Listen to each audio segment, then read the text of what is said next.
What if we just backed out? Isn't this just a John Wynne curse after all? Why did he have to bring us into this fight? Had this been his plan since the very day he moved in, to have some warm bodies to help him escape his fate? Why don't we just turn tail now?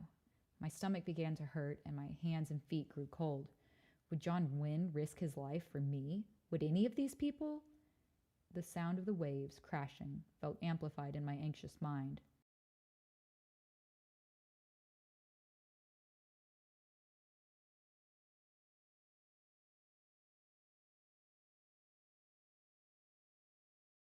Would John Wynne risk his life for me? Would any of these people? The sound of the waves crashing felt amplified in my anxious mind. I looked at Luli, who was fixated on the ship, determined. Tyrone, who was as well. I detected no glimmer of doubt in their faces as lit by the full moon. I thought of my first week with John Wynne, how he'd killed a beast which was stalking me. He could have left. We're a team, he had said. And I felt a pang of guilt and refixed my eyes on the ship. Welp, I'm going nuts. I'm going to make sure Iris knows where to hide. You know your spot? Yeah? And you've got the plan? Yeah? Yeah. Tyrone? Tyrone nodded. It felt like ages before we saw the first spectral figures move out towards the shack. Only one had a body, and it was clumsy in its bones, which gave me confidence. He carried a large sword that seemed to alter his swagger with its weight. Over about 45 minutes, the spectral figures made their way from the ship, along the beach, and over the small rocky path that crossed the small rock that held our shack. They all found out in different directions combing along the beach, searching for the medallion. They cast a faint green glow that followed them as they walked. Tyrone nudged me, and we moved down the narrow path through the cliffs towards the beach. From across the beach, I saw a light flicker. Let's move. We slinked across the beach quickly. Again, my awareness of every sound in my head made it feel like it was ringing. My hands sweat and my body went cold. I felt lunch trying to crawl out of my stomach. I hadn't been this anxious since I got to sit by that cute flute player on the band bus. Or, I guess more recently, since the apocalypse. We met up at the base of the ship. All right, we're all set? Everyone agreed. Ty and I will be walking the perimeter. Tyrone. Luli ignored his correction. Just remember, lay low until you hear an alarm sound. The goal is to get in and get out without a scratch. Iris sniffed. Luli looked at her. There's no way they're going to find you. Anyway, I hope to see all of you here alive just before sunrise. I hope things go quietly. Oh, come on now, that's no fun.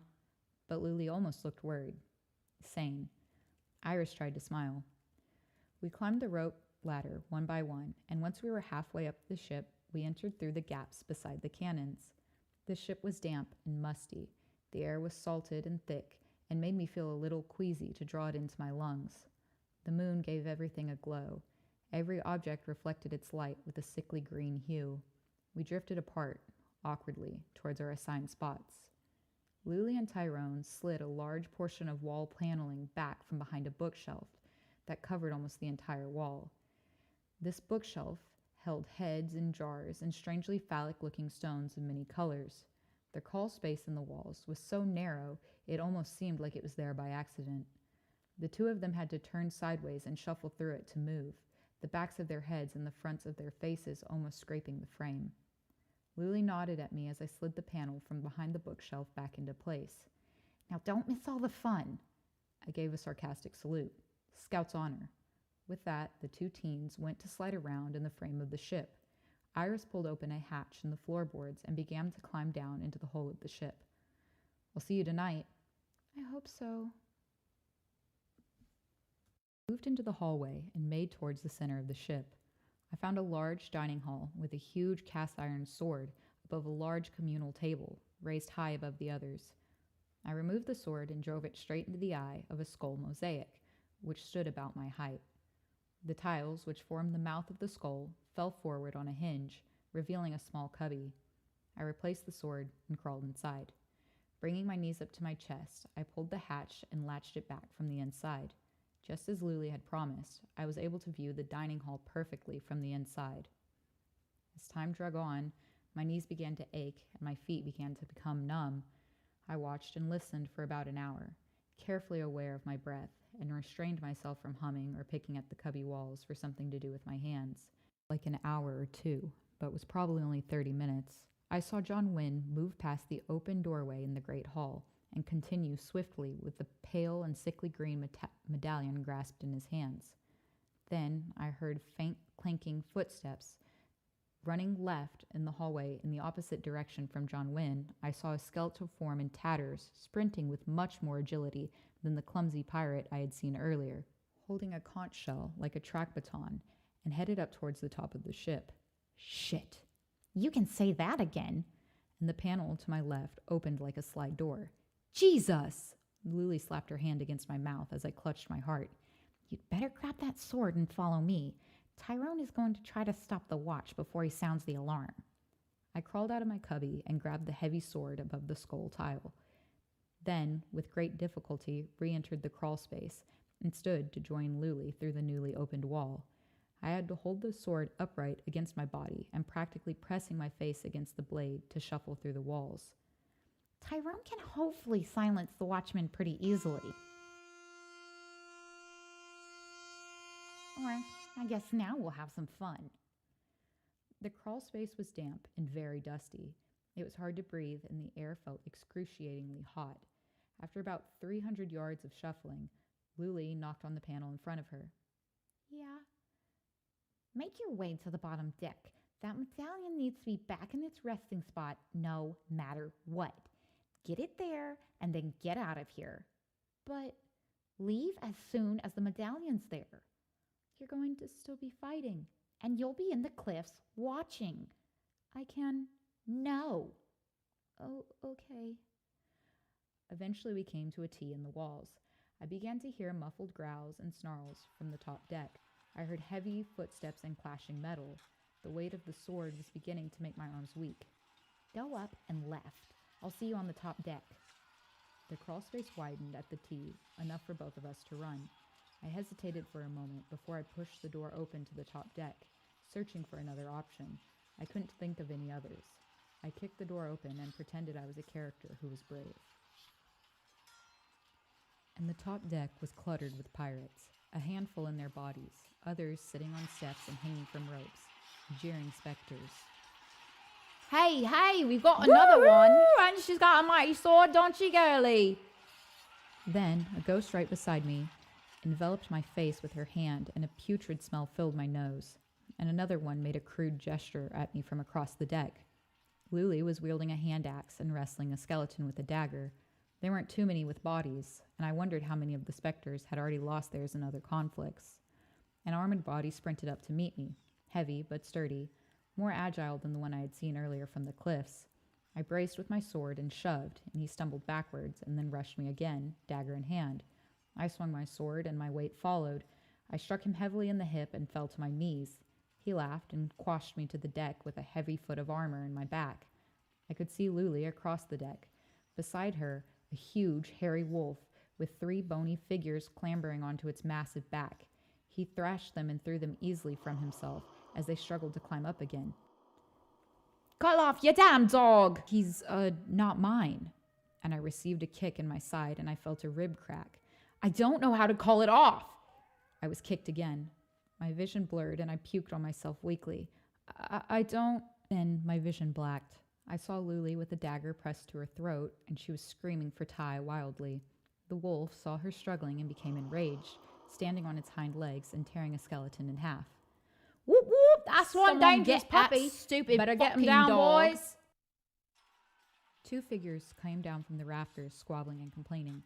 Call off your dog. He's not mine. Felt another strong kick into my rib, and I coughed up blood. I saw 2 figures then stumble onto the deck, holding bows and falling over themselves, cursing. One of them managed to loose an arrow and hit the wolf right in the chest. It let out a yelp. Then 2 more arrows sunk into the broad chest of the wolf with a sickening ch. Luli cried out, and a pirate pressed a dagger firm enough against her throat to draw blood. 2 figures stood above me, discussing if I was still alive. What you go and kill her for? She ain't dead, huh? And my body was nudged, and I groaned. Ugh. See? Through waves of consciousness, I saw a large shadow obscure parts of the moonlight, frantic movements like a bat the size of a man in the air. Something landed. I saw the pale face of a man a few feet from me. His eyes are red. When he raises his hands, the skeletons turn into marionettes and are brought up into the air. The specters along the rafters become grave, no longer cackling, but howling and cowering. With a swift wave of his hand, their mouths are sealed. The skeletal frame of the pirate holding the knife to Lily's throat becomes dust, and a green plume of smoke escapes into the air. No new spirit joins the jeering specters, a wail from the crowd. The hefty weight was removed from my back, and beside me a pirate knelt shaking and pleading. The cloaked figure raised both of his arms above his head. Obediently, the paralyzed forms fled in putrid green waves down into the ship. I remained plastered to the deck. I raised my head to see Lily clutching the fur of a shrinking wolf pooled in blood. The black cloak shifted across the deck towards me, and I felt knife-like pains in my lungs as my body was raised, without hands, from the deck. I lost consciousness again.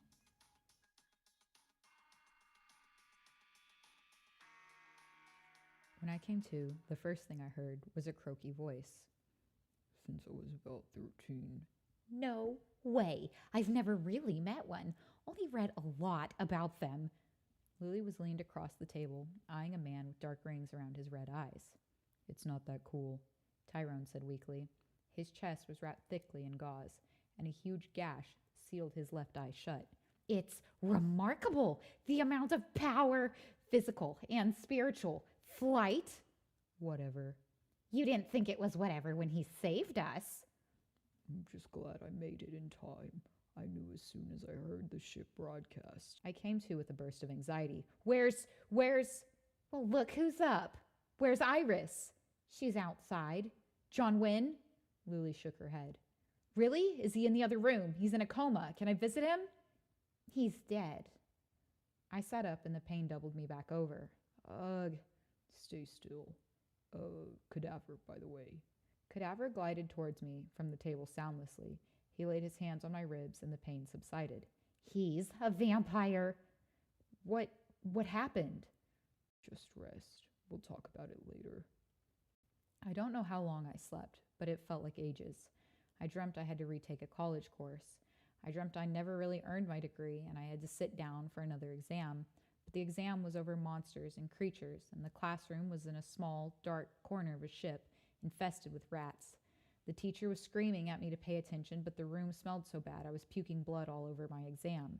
When I awoke, I was covered in vomit, but somehow glad to wake up in the year 2069. Oh, God, let's get you cleaned up. We're burying the body today. Lily was in a black t-shirt with the words John Wynne Fan Club scrawled across the front in white paint. As I got dressed, delicately, Lily sat on my bed and told me all she could. Iris saw it all happen. She thinks it's her fault. She hid out until he was killed, said it was a pretty intense fight, watched one hold him down and stab him dead. She followed orders, though, and remained hidden. Had to pry the medallion from his cold, dead hands once the pirates were on deck. If it weren't for that handsome, dark man, we would have all been killed. I nodded and winced as I pulled my shirt over my head. You're all right? Sure. She motioned to a long, thin gash across her throat. And Tyrone? He'll be fine. His pride's more hurt than anything. Having a vampire swoop in and save the day. We walked down to the rocky beach together.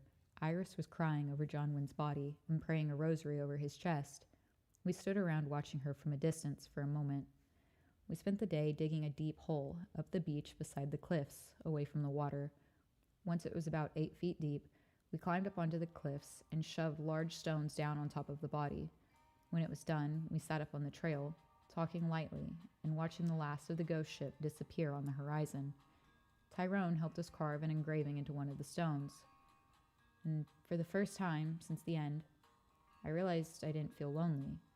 It was something I'd grown so used to, a persistent, painful ache in my heart, that I'd forgotten what it felt like to be with a group of people. I teared up. Are you crying? Yeah. I looked at Lily and saw that she was crying too.